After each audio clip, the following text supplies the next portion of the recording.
I think that's a little bit. Hi, I'm Greg. First time to read here, but divorce is really dear to my heart, so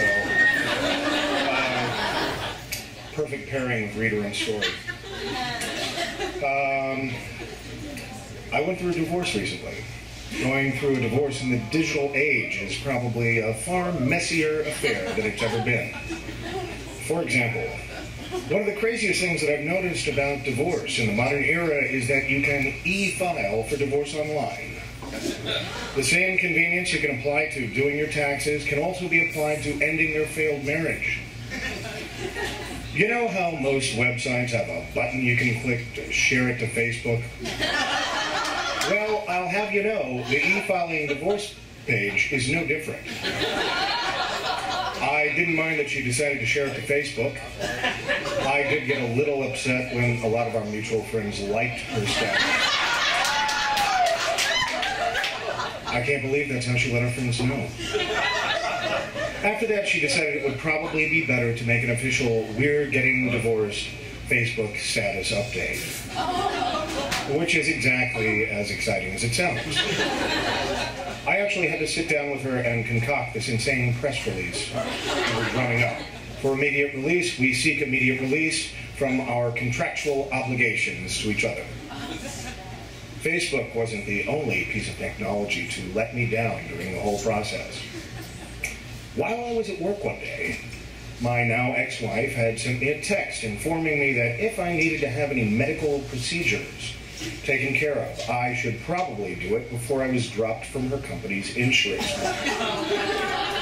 Now, this would have been great and thoughtful heads up, but she didn't text me, she texted my work number.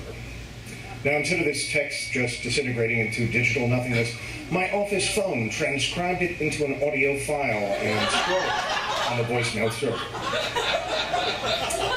Two things happened in painful succession.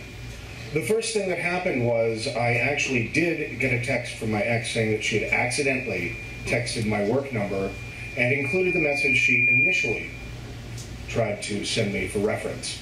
This sent a shiver through my being as a fucking robot was about to tell my office that my marriage had failed. Also, that I may have health problems.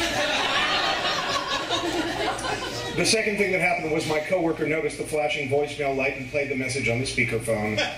The Stephen Hawking-style voice blared through the office saying, "Hey, if you have any medical needs that you need to take care of before the divorce is finalized, you should probably do that before you drop from my company's insurance plan.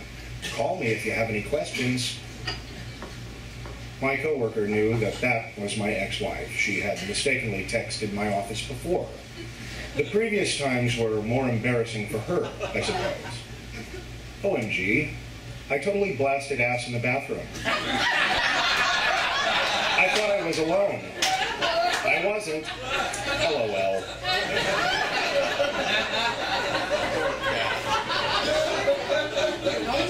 I'm going to miss her. But I'm not going to miss the updates about her bowel movement frequency. Or miss someone that didn't know how to properly work her phone. So there in the office I had to admit, yes, that disembodied robot was telling the truth. I was getting a divorce. The third and final time, so far, that technology has betrayed was the worst. Outside of these screw-ups, it was a fairly amicable split. On one of the last days we lived together, I went out to pick us up something to eat.